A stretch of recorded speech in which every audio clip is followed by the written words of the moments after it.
Hey, what up, guys? It's Coach Moke again for another episode, and I am fired up today as we are right here in the Hamilton, City of Hamilton Fire Department. I believe it's called your Union Hall. Is that sound right? Hamilton Professional Firefighters Union Hall. Awesome, and I'm here with Tony Harris, and this is episode 16, and we are bringing the most manly setting, the most manly space we can be in with firemen.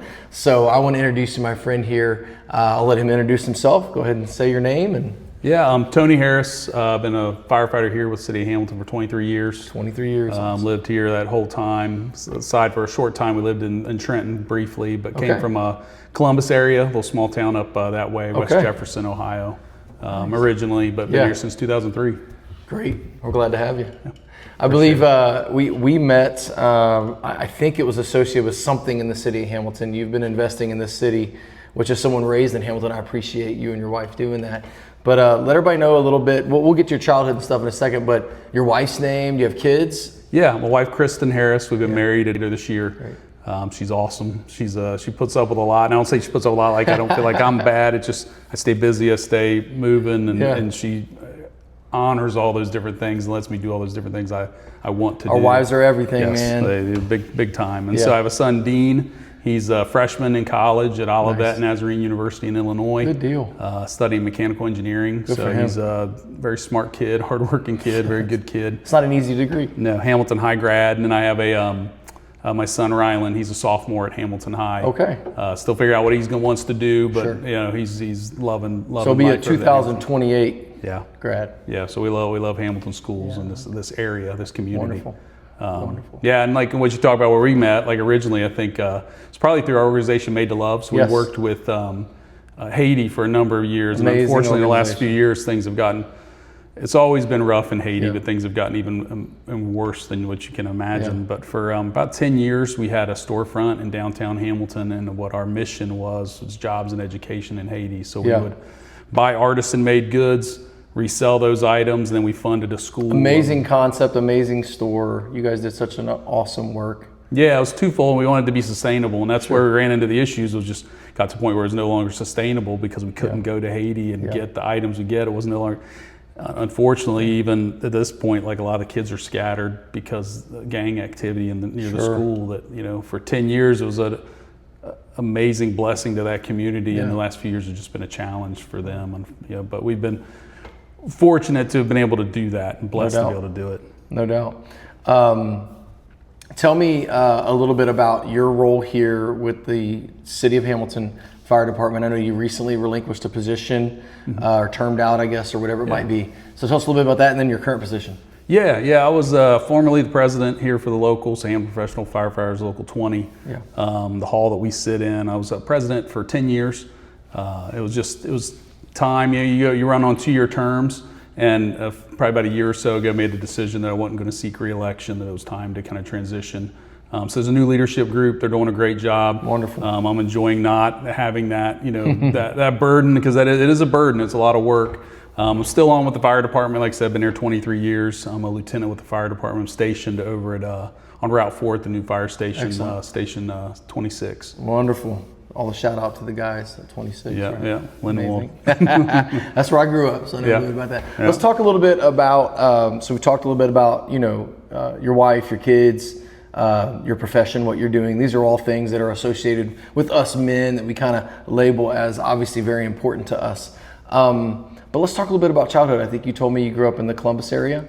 Yeah, Madison County. So I always say Columbus because when I say West Jeff, nobody knows. The guys at work, there's a running joke they call Directional Jeff because it's West Jefferson, and then they say it's Division 8, and I'm like, no, we were Division 5. We were small. I graduated like 93 people, so it was a small school. No one really knows where it's at, but it's up there, Madison County area. Very, cool. Very good community, small rural community. Yeah, very cool. Yeah. Going back to your childhood, you said Columbus area. What's your childhood like? How would you describe that for yourself? It was a good childhood, like a small community. I know we talked a little bit about like family life. Those were some of the questions you sent me ahead of time. My dad left when I was just 2 years old. So when I was 2 and my little brother was born, left and never came back. So he was not. So you never met your father? I've met him like later in life. Honestly, kind of felt the burden once I became a dad. to like meet him. I didn't want to have a relationship. It was mainly to meet. I kind of wrestled with God on a little bit, talked with my wife, and eventually got to the point where, hey, we're going to meet, offer forgiveness for for that, but then ultimately like still not wanting that relationship, because I'm big on like you kind of pay dues with things, and like he missed, my mom went through a lot. My mom provided for us. She was there for us, and she took care of us. Yes, and she paid those dues, and so for him to come in 20 plus years later and then want to get to like enjoy. How about now in your life? Yeah, enjoy being. Life? No, he's not in my life, and it's no ill will. It's nothing like that. It's just more for me. It's I think it'd be awkward. And so I want to pause on this just for a second, because there's a lot of guys that'll be tuning in to this that I call it. We all have some level of dad issues, because every father that raises a son is not perfect. But in your case, kind of abandonment issues, working through all that. We'll just nail this real quick. I know this is spontaneous. Probably weren't prepared for this, but if there's a man out there that's struggling, feeling like he was abandoned, or feeling like his dad, or maybe he's went through other thing, what would you say to him? Because that's your part of your story. I mean, that's huge. Yeah, and I think a lot of it, I was able to like kind of wrestle with that and come to grips with it once, because of my faith. Becoming a Christian and seeing that you have a Father in heaven who loves me, and like the experiences I had, while not always the most pleasant experiences here, shaped me to be the person I am.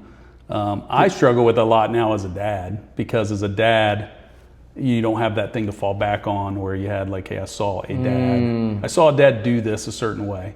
Right. And so that's a struggle for me at times, where it's like, hey, I feel like I'm a good provider and a good, but I'm not always probably like good at keying up that conversation with a your son that you wish you had. So I'm sure there's dads out there who feel that, and if there's anything that kind of can trigger me when we're talking about things, that's usually it. Did you have anyone who kind of filled that void for you growing up at all? Yeah, a little bit. I had different people in and out. I had good uncles that really were good to me, and it's funny. It's like it was the uncles, because I still was able to have a relationship with my father's side of the family. Oh, okay. He just wasn't involved. Yeah. So I had uncles by marriage, and eventually uncles that were like his brothers, but my aunts that were, they were all part of my life, my grandpa and grandma. So I was fortunate to have. So you had good men around you that you can at least kind of model a little bit and see. Yeah. And sports was big for me. I mean, like I grew up in a small school.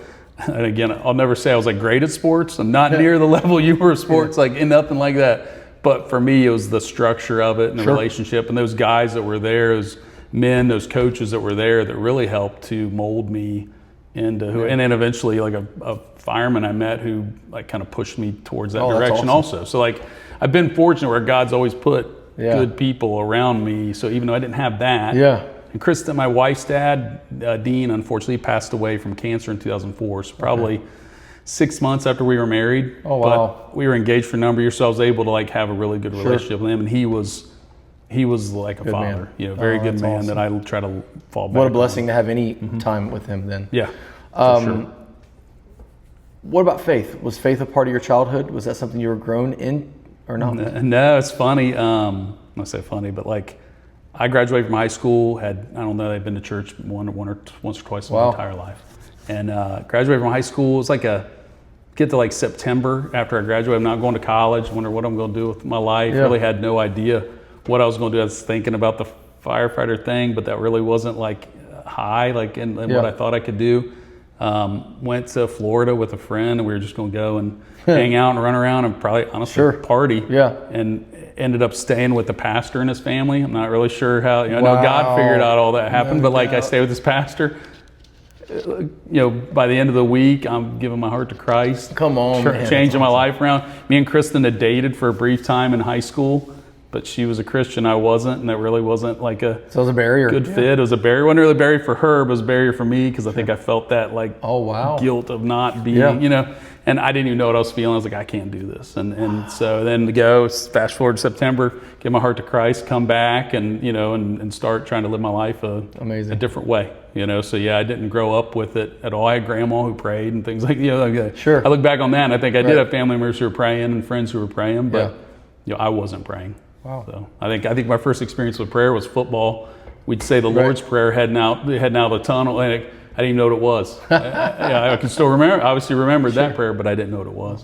Briefly mentioned there was a firefighter that kind of had some influence and maybe nudged you in the direction you ended up going. So I'm assuming that's how you found yourself in this space. You did go to college or not? I did eventually, and like fast forward, like age 35, I finally got my degree. Okay, got a bachelor's degree and things like that. But yeah, I went to community college, kind of out of high school, like a little bit later, and was just kind of trying to figure out what I wanted to do. And worked over the summers with this firefighter from Columbus, and he had a side business. I'd work with him, and it sounds funny, but like the schedule, we'd work 2 days and I'd be off a day because he had to go to work. Nice. And I'm like, man, this schedule's kind of nice. I work 2 days and I'm off a day. And then I found out he would work 1 day, but he's working 24 hours. So you're packing it all in 1 day and be off for 2. And I'm like, oh wow. And it was physical labor. It was always changing. It was.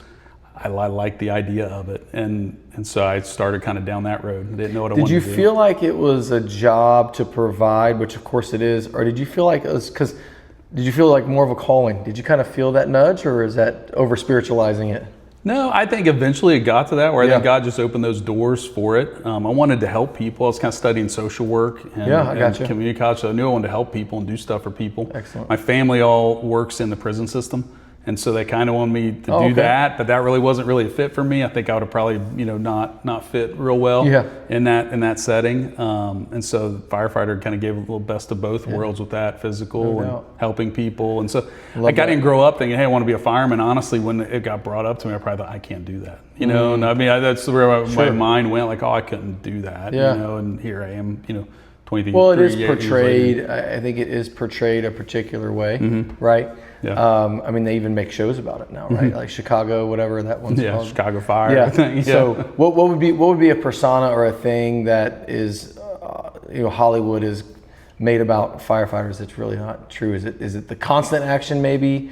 Yeah, there's probably some of that. Downtime. If you want to watch a show that you wouldn't watch a show that has so dramatic all the time. Yeah, right? I mean, like a busy day for us, 12, 14 runs in a day, and that is a busy day. You're going at each one of those runs, you're talking about maybe an hour with turnaround and all that. So it is a busy day. Yeah. But yeah, if you want to watch a show, you probably wouldn't watch a show on us going on a lift assist or something like that. That's not as exciting. But or you get there and someone wants you to get their McDonald's. Yeah, and I would say that's probably the misportrayal of a lot of things. Is like people say, oh, you're firefighters. So if they're not firefighters. So, well, our guys are firefighters, they're paramedics. Absolutely. They do, and they're kind of all hazards. Like they'll get called for, anything. The joke about a, cat stuck up in a tree, but it could be that. Car it could accidents. We've had ducklings getting rescued from a storm drain. Man. We've had, I've been locked out of my house. We have kind of my pipes leaking. What do I do? So our guys and girls have to be able to have a servant's heart. Yes, and got to be ready to do anything. Think on their feet and do anything. Take me back to your first call. Can you remember it?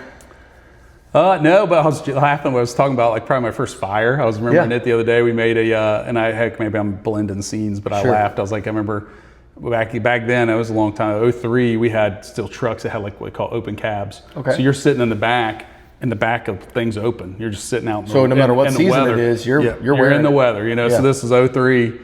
And I can remember sitting back there and we had mask bags and there was a little bag and I just had to sit up on the dog house, we called it. All of a sudden we're heading somewhere and that thing flies out the back of I don't remember if it was all on the same run, but at some point I lost that and then we're heading to my first fire, making my first hydrant.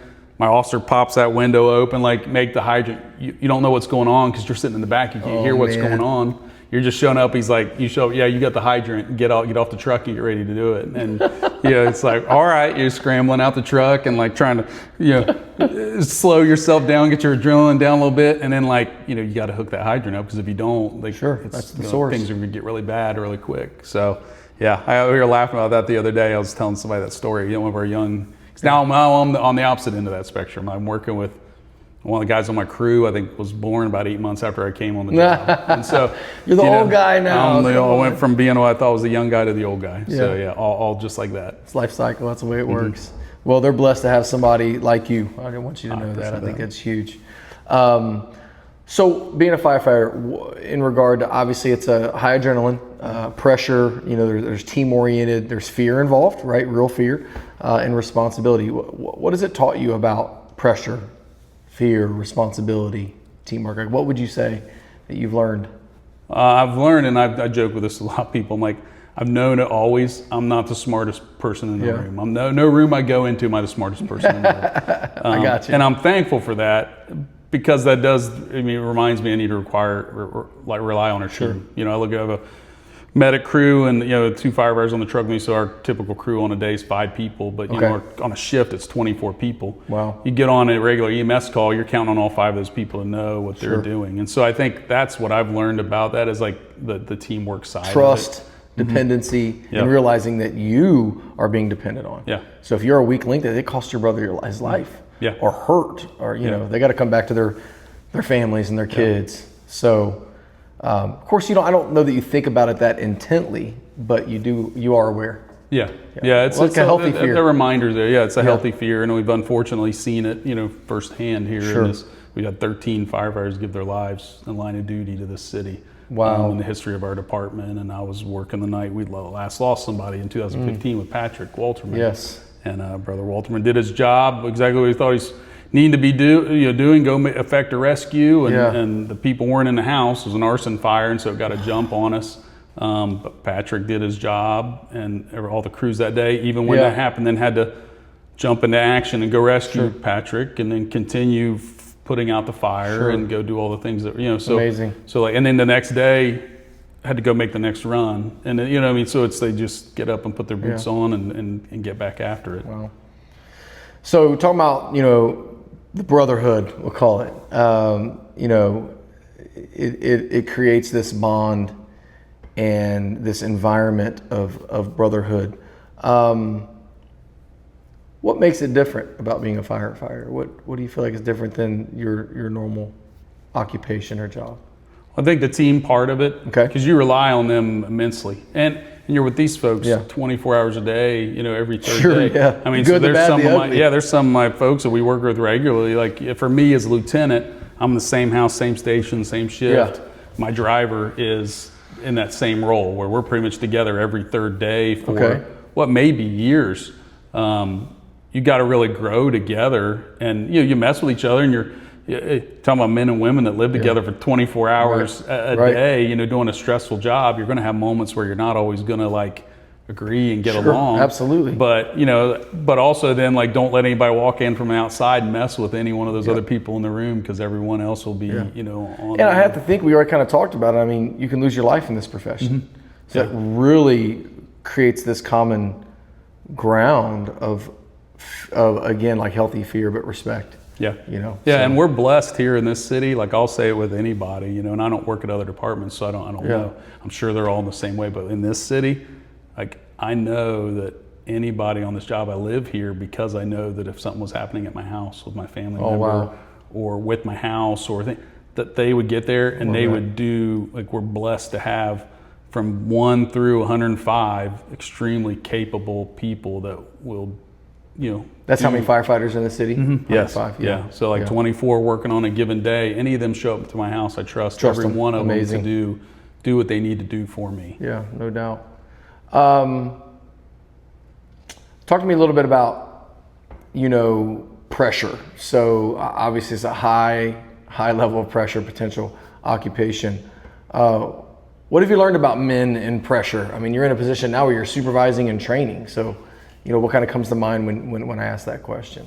Yeah, you can't hide anything. I mean, that's really what it is. You can't hide it. Pressure presses everything out of you. And I say that for me. Like I said, I'm aware that I'm not the smartest guy in the room ever. There's times where we get under pressure and I come back from a run and I did not do very well on that run. I wish I would have said this or done this, or I would have, so I'm less critical probably of other people and more critical of myself. So a lot of times I walk back from a run I come back from a run like that, and that's what I'm thinking of. What did that situation reveal about me, and where do I need to be better? Well, that don't you reveal when, we'll call it, you get a call, okay, and you show up, all the training, all the preparation is now pressurized and squeezed out of you, and you realize, well, maybe I didn't prepare as well. Yeah. Or you nail it as a team, and you realize that training was, guys, this is why we do what we do. Yeah. This is why we train that we train. Things that have happened, you get close calls and things like that you're sometimes you're oh, I got lucky, and then guys are oh, be lucky than good. Yeah. But a lot of times that luck is from being good. Trained, yeah. And that training and falling back on that muscle memory of this is what we do in this moment. Well, I think about it, that's why I do what I do here, because we're talking about spirit, soul, and body, and training in all those areas, because like we don't always know when the call is going to hit our life. I'm talking about being a fireman, I'm talking about being a man, you know, as a husband, as a father, as a citizen, whatever it might be. At any point in time, life can hit you, and what I've done and my disciplines at that point will determine whether I succeed in that moment. So I've heard my pastor say it's like you're coming into a storm, That's good. you're in the middle of the storm, or you're coming out of a storm. Like it's basically like those one are of your, 3 people. Those are your 3, you know, like everybody in there, you know, however many people were in that church at that time going through various things. Sure. So. Where do you see, as someone who does life, you have men and women who are in this profession, but historically firemen, the reason they call that. So you've mostly been around men your whole career, correct? Mm-hmm. Yeah. Where do you see men failing the most? Where do you see them like struggling, and maybe even what do you sense is why? You know, I don't know. And again, that's where one of my faults, and I've been told this recently. I was talking to somebody, and it was a guy I really trust, and I said, hey, can you give me like, what's a weakness? You know, and like, it kind of really was like revealing to me. He goes, well, I was like, I think you see the best in people. Interesting. Always. And he's like, that's not a bad thing. He's like, it's just. Sometimes you need to be critical or understand. Yeah. And so he's like, sometimes you got to be able to like point, hey, you need to do this. So like, I'm less good, I think, at like identifying what everybody else is doing bad, and probably better at identifying what myself is not, you know, is not doing well at. But I will say this, like years ago when we had the line of duty death, you know, like in mental health in our field is it's really important. But rewind, you know, when early in my career, we didn't talk about these things. Vulnerability probably comes to mind, right? that would be like some of, like we didn't know we had a problem. We're supposed to be men. Yeah, we didn't know we had a problem until we had a problem, you know, and I heard, you know, at times, and thankfully I think that narrative has switched a lot. Good. But it's still not everywhere. And so I think that is, you know, I would hope people aren't sitting and feeling and struggling with stuff alone. You know what I mean? Like ask for help and ask for, you know, and then talk, you know, and like. And be real. Yeah. And be real. Like you said, the vulnerability part is, I mean, huge, because that not only helps you as a person, but then when you're vulnerable, you might help somebody else who's watching. You might help your kids see that you're vulnerable. And, you know, so I've often said where I didn't feel like there's things I wish I'd have done better as a dad. I've heard somebody tell me, a counselor told me, he's like, hey, there's a lot more maybe caught than taught. You know, and so you hope that like that is true. I hope that that's true. That like my kids, you know, are catching things from hopefully some things in my life versus 100%. Just the things I just say. The same with the crew I work with and things like that. You hope that they, that's the case. Yeah, no doubt. So I'm going to kind of speak to the people that are watching here, and then we'll transition back. We're going to talk about spirit, soul, body as not just as a fireman, just as a man in general. But you know, we've been talking about pressure, brotherhood, you know, leadership, and I think what we're talking about just as a fireman applies to men in general. You know, and this is why I exist and this podcast exists, to talk about these things. So I want to help men win in spirit, soul, and body. So I'd love to speak into that just a little bit, and we're going to kind of transition that. Let's talk about the spirit. One of the things I talk about is living. I know you to be a man of faith, a Christian, but living from the inside out. So I know not even everybody that tunes into this podcast is quote unquote living a life of faith or Christianity, but I do come from that biblical standpoint. And so in a job where you see life and death, or you maybe not make it home to your family, how do you see the spirit being the foundation? How do you see it being so critical for you personally? Oh, man, it's everything. With it, to be honest, I mean, there's times where I look back at different experiences I've had in my career and in my life, and I'm like, hey, how did you? And it's all, I mean, it's truly all because of God. You know, and I do think that, and I don't say you. I'm not to say you can't do it without that. You know, it's just for me the key to my being able to process those different things that you've seen or experienced has been. And I don't know. I think I'd be really, really, really lost without it. You know, like, and I can't necessarily point a finger on exactly what that. You know what I mean? I can't put into a word what that actually, you know, is or looks like. But I think it's just. I think a lot of it falls back on that hope. You know, I'm like, even through this dark thing that's going on in this moment, there's still hope. And even when you can't explain why something happened, you know, like, and I mean, that's usually the times I struggle the most, where somebody's looking at me, well, but why did this happen? Like, I have no idea, but I've got to believe that, like, God's got something. So has that helped you in leading as well? You feel like that's been your ability to lead and confidence others? Yeah, I think so. I mean, I think God laid on my heart like a servant's heart. You Yeah. know, and I don't just say it like or a servant leadership style. I don't just say it as like a cliche. I don't mean anything like that. I just mean more of a, I think God, maybe in some ways I'm critical of myself because it keeps me humble, but then also reminds me to like help others around me and serve them. And like, it's not about me, it's about uplifting. And hopefully in the end, and we used to see this in Haiti. We'd go do work in Haiti, and like, we would go there as Made to Love and this group of people. And it was important that we took whatever we took. If we took 8 suitcases of items, we took those things to the church. And to Odilon was the leader in Haiti in our community. We take things to Odilon. That way Odilon could then give it to who needed it. Nice. But also then that uplifted Odilon and the work he did in the community so that the community would trust him. Yeah, that's good. And so I think that's always been important to me, is like, if I'm doing that and serving for the right reasons, that hopefully that's uplifting and leading people, shining a positive light on God and on Christ and on that relationship and why I do what I'm doing. And I'm not always good about being vocal about that. Again, it's like probably the same thing I struggle with as being a dad, I struggle with a little bit as being a Christian. It's like I'm not real outward with my faith, but I hope that people see through the things I do. I think it's St. Augustine is being credited for that statement: preach the gospel at all times, and when necessary, use words. I love that statement. So a lot of credit to you watching the fruit. I've seen you in the community. People know, so trust that. So not just being a firefighter, but a man in general who, we put so much emphasis in this world on physical fitness, which I think is stewarding, and I think that's important. Having the pretty girl by your side and having the finances, having all the stability, but maybe there's someone tuning in here, they just feel empty on the inside. What would you say to them? I mean, as someone, as a man of faith.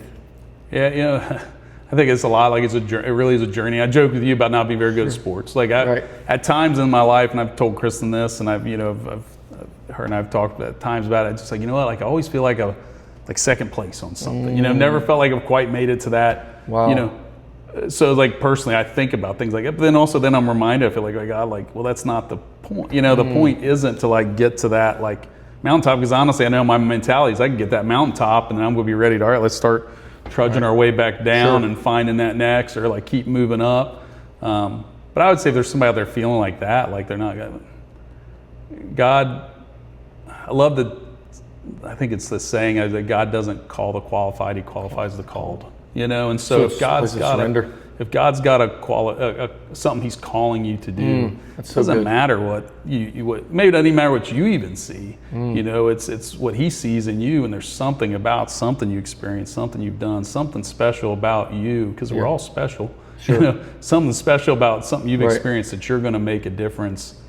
You can make a difference and be used by there's him. a promise, seek me and you'll find me if you seek me through your whole heart. So if there's anybody who's tuned in here and you want to know God, he's available. And it really comes down to insanity, meaning we can't just keep doing the same thing over and over again. If we're empty, there's a reason. We've got to change it up, which looks like surrender, and faith and moving into that. So I love that. Let's talk a little bit about the soul. So I categorize the soul, scripturally some say it's the same thing, spirit, soul, but when I talk about soul, I talk about mind, will, and emotion. The uniqueness about humanity that God created in his image is we can have a will, we can have a desire, we're an emotional creature. So when we talk about emotions and being in your line, there's trauma involved. You're seeing trauma, you're experiencing trauma, there's stress, there's intensity. And I know that creates internal battles. I know probably suicidal ideation is a conversation for your employees.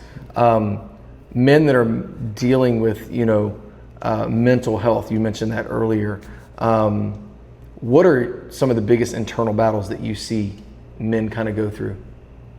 Yeah, and like you said, I know like this is like a lot. I work predominantly with men, but I also have worked with a lot of strong women too. Very strong women in my profession that like. Shout out to the ladies. Yes, for sure. Yes. And so they all deal with those different things they see. I think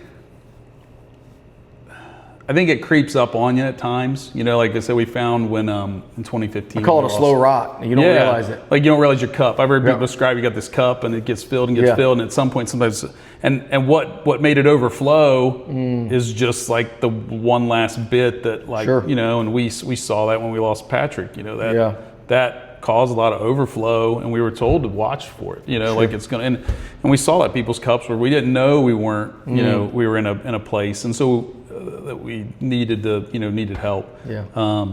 We've done a good job, and I think like us, not as a department, but also like as a profession, you know, I think we've done a better job of you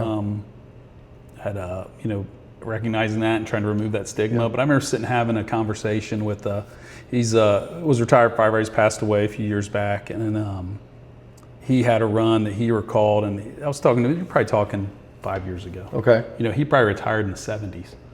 And we get talking 70s, early 80s. I mean, so you're talking like 30 years later, maybe 40 years later. And that run comes up, and you can see the emotion from that run. And we didn't know. And so for all those years, we didn't know. Right. You know, and it's not just my profession. It's like soldiers, law enforcement, anybody that's gone through various traumas. I call it leading with other people, shoulder to shoulder or in circles. Shoulder to shoulder, we can ignore the pain, the hurt, what's stuffed down inside until we get it. And we have to build respect and trust, and I'm sure you guys do, to where sometimes we got to get in circles. And then circles is where we can open up and be vulnerable and work on our inner health. Yeah. So I think that's... And you build that bridge to people. You build 100%. That bridge. They got to see, you know, they got to... Can't just be, hey, I can't just not just words like, hey, I care about you. You know, it's like you showing them that you care about them, doing things for them. Hopefully, where you build that bridge, and when they do need something, you know. And there were times I remember people, hey, why are we talking so much about this mental health thing? Why are we talking? That's fine. If you don't need it, I hope you never need it. I hope you never need it. You know, that's my hope and goal. But then there have been times people that said that did. There was a stretch where they did need it, and when they did need it, we were able to be there for them. And, you know. Well, I was trying to help my daughter with that the other day. She was hitting the ball really well in the softball, and I said, don't quit doing the things that got you there, because you're going to need them when it's going bad. So we consistently, you have to ask the question, if I'm healthy now, how did I get there? And I want to sustain those and keep doing those. So having those circles, having those conversations with your employees is crucial, because when they're good, it's still going to be beneficial, and definitely when it's going to go bad. You know, and to be able to be prepared. You want to remove all those hurdles you can. You know, I mean, remove all the hurdles and barriers that you can. What happens when men kind of, and people in general, what happens when we stuff this stuff inside and we don't really talk about it and deal with it? How do you see that playing out? It comes out. I mean, it's not going to stay in there. It's just and it usually comes out ugly.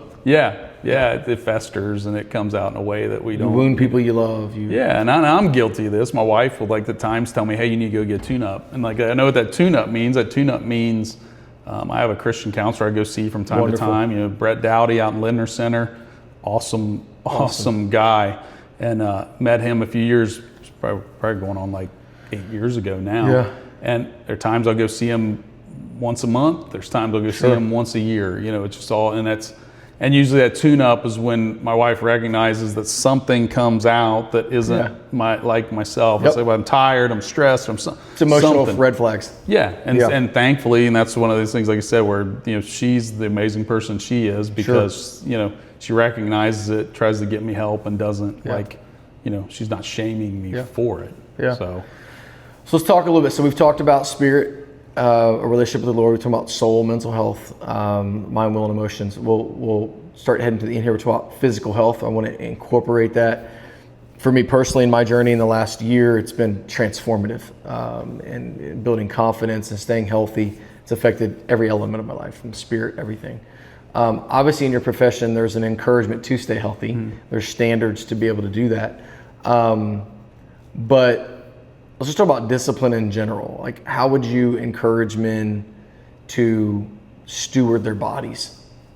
And I thought when I got this question, because I thought to myself, hey, you're 105 people in our department. You know, everybody has various levels of discipline. Some are the peak shape, and some aren't. Like, and I'm one that, like, working out and things like that, it's more of a chore for me. I stay active and physical through the work. Over the last year, I've probably like focused more on my eating, and that has helped immensely. I mean, immediately losing 15, 20 pounds for me almost like changed my, you know, changed my feeling, my mindset pretty. Well, pretty quickly. What helped you get there? Because that's a drug, food, sugar, bread, like these kind of stuff. Like they want to talk about cigarettes and alcohol and stuff. Dude, food's number one. Yeah, yeah. So was there something that impacted you that flipped you, other than maybe not feeling good? My wife had been doing well, but like the kind of low carb, kind of losing weight, and had done really good. So I saw her doing that, and I like things easy, and so when she's doing that and it's like easy, I can make that at home. Like teamwork, make the dream work. And so find someone. And feeling for me, the feeling was I felt bad, terrible. I didn't realize probably how bad I felt. Yep. And just that change in my diet and dropping those 15 or 20 pounds made a big difference. There's real fog in your head, and it gives you clarity and crispness. And I think just stewarding your body, especially as you age. For me, I'm 47. It's just you just can't eat whatever you want and expect yourself to feel okay. Yeah, and I feel like there's so many things in life you can't control, and so in some ways, if you're able to work out, if you're able to eat healthy, that's kind of something you can control, and so it gives you some control to your life a little bit. So not easy, but no doubt. It does give you something you can control. I'm going to ask you. We're going to kind of land the plane here. Okay. You've done a great job, by the way. This has been good. If you could challenge men that are listening right now with one action step, what comes to mind? What would you encourage men to do? That's a broad question. One action step. I'm big on like just plugging away at stuff, like continuing to I don't mean like put your head down and just keep going, but like that hope piece of it, keep at it, keep pushing at it, and whether like you said, it's almost like a don't quit mentality. Yeah, whether you listen to this from a faith-based setup or just the leadership or just as a man, whatever reason you're listening to it, whatever you got going on in life, keep plugging away at things and keep that hope. Is there a value or a term or a slogan that's used amongst firefighters that always comes up that would touch on that at all, or that comes to mind? You say that no soldier left behind is a term that's used, but what, Yeah, no, I think firemen have a mentality with things. The reason they can do I think you could take a fireman out of like a job they're in and put them in another job and they would succeed. And I think some of it is just, it's what makes them great at what their job. It also makes it like times when you're with somebody 24 hours a day, it makes it, a lot of type A personalities, it can be tough to mesh at times. What makes them at times tough to always mesh together is that drive to always just get the job done. Okay. You can't fail. You know what I mean? Failure is, and it doesn't have to look pretty. Failure is too risky. Yeah, failure is like, we're not going to burn this house down. We're not going to we're going to do everything we can. And the ones, I can recall runs over the years. Like somebody could tell me, hey, you remember on this run? I might not remember. But I will remember that run that we made where you felt like, well, if we, we're heading to a run and we get stopped by a train, and so we're delayed. Delayed you. Waiting, and you're delayed, and you think, if I wouldn't have been delayed, maybe those are the ones you remember where if I would have done this or I'd have done that. So you're talking about regret. Yeah. If you'd have done something different, like something, those are the ones that you remember. Yeah. But then you couldn't sit and wallow in that. You had to put your boots back on and get right back after it. Yeah, I love that. So short-term memory. Yeah, I've been blessed with that. I think at times, that I think that's one that God gives giftings. There's times I think He gave me a good short-term memory because there's times I forget that. Sure. And the same with this. Doing the job as a union president for years, you get a lot of pressure, a lot of times that are your frustrating moments that you had to kind of turn the page on a bad day and focus on the next day and try to keep plugging away. Love that. All right, final line. Yeah. Okay. I want you to finish this sentence. Okay. All right. A man who wants to win must first be willing to what? I was thinking through that and I was wondering. I think really is pay his dues. Pay his dues. Explain that to me. And I talked about that with my dad leaving when I was little, biological father. And paying the price for admission. To be in the room, be in the arena, so to speak. And I love that's one of my favorite quotes. Be in the arena. The arena is one of my favorite quotes because it just talks about from Theodore Roosevelt. Just you got to be there. You got to be in there and be involved and be engaged. And you got to, at times it is paying your dues, and at times that means for us, when I was a 23-year-old firefighter just coming on the job, I had to walk in the firehouse and be ready to clean the bathrooms, clean up after meals, And now fast forward, as a lieutenant, like I can still get in there and clean the bathrooms, but they're young men and women behind me who are doing those things. They're paying their dues, and they're earning and trying to build themselves that reputation around the firehouse that you hope to have. Yeah. But I do think that's really important in life. Is like, and at times, if you don't have that mentality, I think you can want to take shortcuts. Sound like you're just saying shortcuts. You're trying to say be willing to work. Yeah, it is. I mean, and that's an epidemic in our society. People want something without working for it. Yeah, and you can doom scroll on Facebook or Instagram. I say Facebook because I'm old, but Facebook, Instagram, and you see whatever all these other people. Oh, I want that. I want that. And you hope they all worked hard, but maybe some of them didn't work hard. But if they didn't work hard, the real might do well, but the next ones might. Like you got to really work and pay your dues and earn your place, and then it feels really good when you get there. And my wife laughs at this. She's like, you just don't like. I'm not good at once I get there, enjoying it, and then relaxing. It's like, oh, okay, well, what's next? What do I got to do next? What's on? So maybe they do better than me on that and enjoy some of those moments where you have those good solid wins. But you really, you gotta. There's no shortcuts. You gotta be willing to work. Yeah, gotta be willing to work.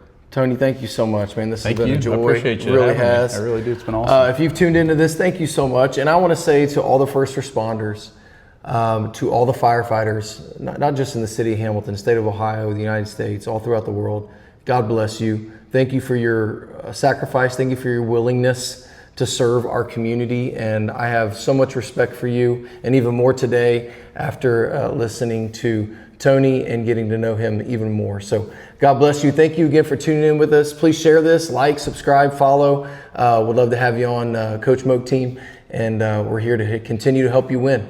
See you soon.